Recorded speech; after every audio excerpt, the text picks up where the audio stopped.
상승의 종아 올려라 스타 골든벨 시간입니다. 오늘은 허인남 대표, 나연우 대표와 함께합니다. 이번 시간 과연 골든벨이 울릴 수 있을까요? 먼저 첫 번째 종목 만나보도록 하죠.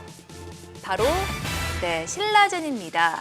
이 신라젠이 상장 폐지 위기에서 기사회생했습니다. 2년 5개월 만에 거래를 재개했는데 이틀 연속 상한가를 기록했죠? 네, 13일 거래 재개 후에 이틀 연속 상한가를 기록하고 있습니다.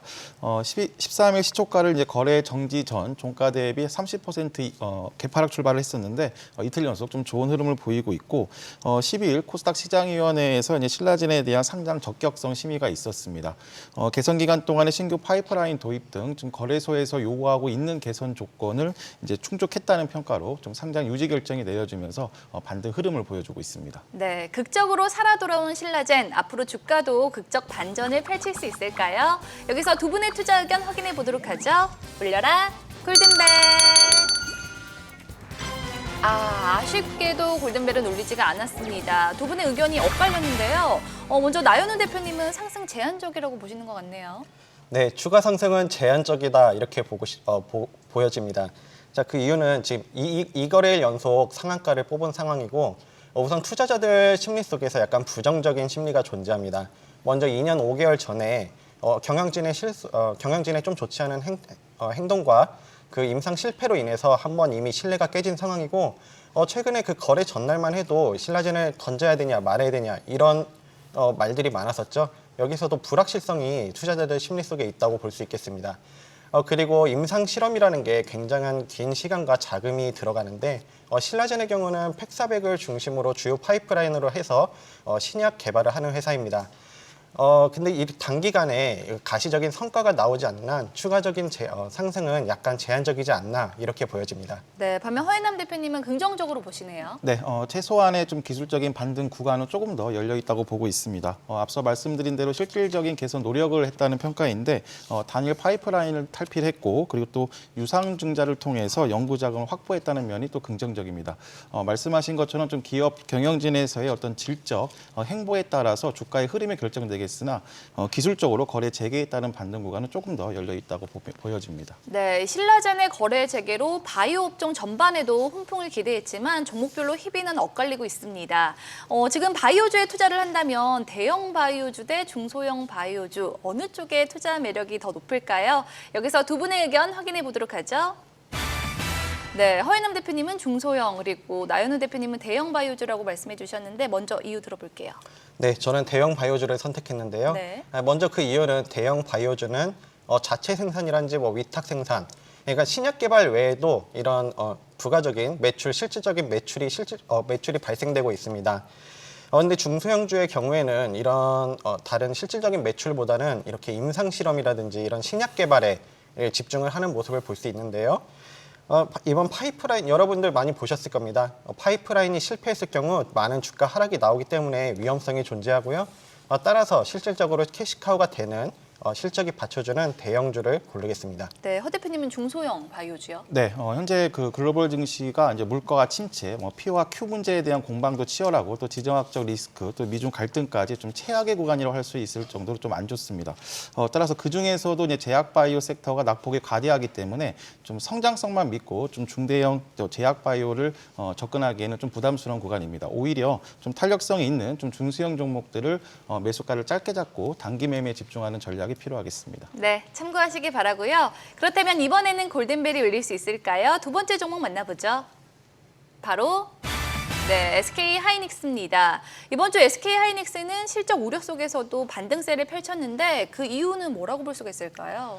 네, 미국에서 중국 내 반도체 장비 수출 규제를 삼성전자와 SK 하이닉스에 관해서 1년 동안 유예를 해주면서 SK 하이닉스 다른 공장도 규제에서 제외가 되었습니다. 주가 낙폭 속에서 이런 불확실성이 해소되면서 반등이 나온 거라고 볼 수 있겠습니다. 네, 그렇다면 SK 하이닉스가 계속해서 투자 매력 뽐낼 수 있을까요? 울려라 골든벨.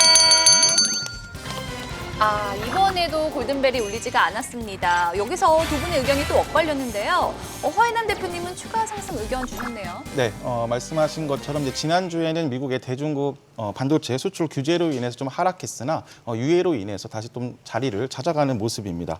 특히 수급적으로 코스피에서 외국인이 14일 기준 10거래일 연속 순매수를 기록했는데 이 중에서 삼성전자, SK 하이닉스에 집중되고 있습니다. 따라서 변동성만 시장이 좀 멈춰준다면 1차 10만 원에서 10만 5천 원까지 추가 반등을 열려 있다고 보여집니다. 네, 반면에 나윤호 대표님은 최근에 많이 올랐다라고 보시는 건가요? 네, 기술적으로 단기적으로 상승이 나왔기 때문에 가열권에 진입했습니다. 근데 주력 사업인 D램과 낸드 가격이 3분기보다 4분기에 약 20% 가까이 하락한다는 전망이 있기 때문에 4분기부터 내년 1분기까지 실적 전망이 약간 부정적으로 보여지는 상황이고요. 중장기적으로는 긍정적으로 볼 수 있다 이렇게 말씀드리고 싶습니다. 네, 10월 들어서 SK 하이닉스가 큰 폭으로 또 반등을 하면서 가지고 있는 주식을 정리해야 할지 아니면 계속 들고 가도 될지 고민하는 분들 계실 텐데요.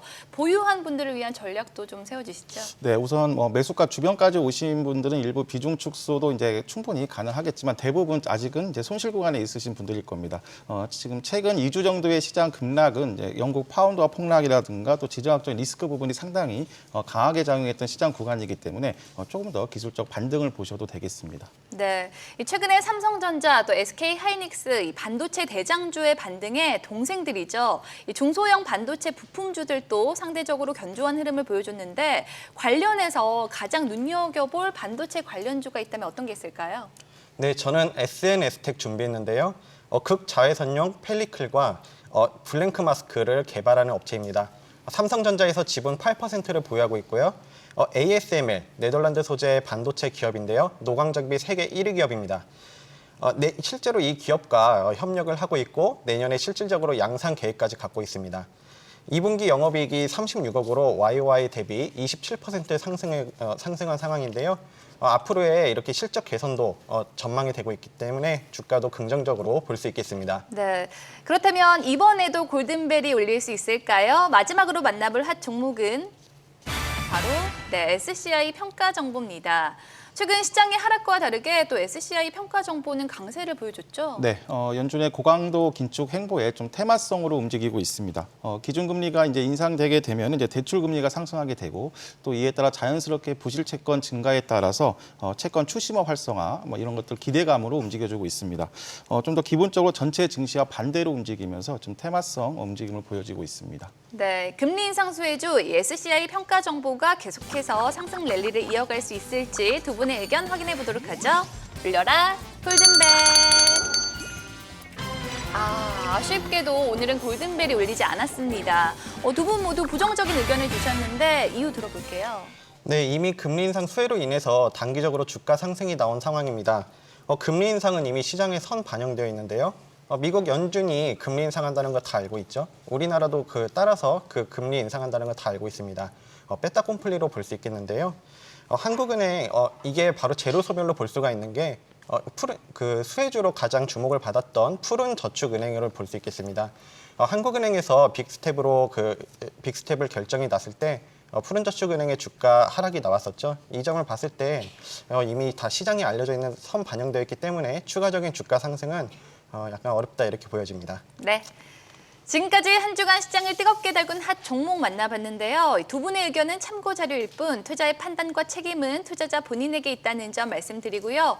그리고 주식에 대한 알찬 정보 카카오톡 채널에서 필살기를 검색한 후 친구 추가하시면 간편하게 만나볼 수 있습니다. 많은 관심 바라고요. 다음 주 여러분의 계좌에도 상승의 종합 울려라. 지금까지 스타 골든벨이었습니다.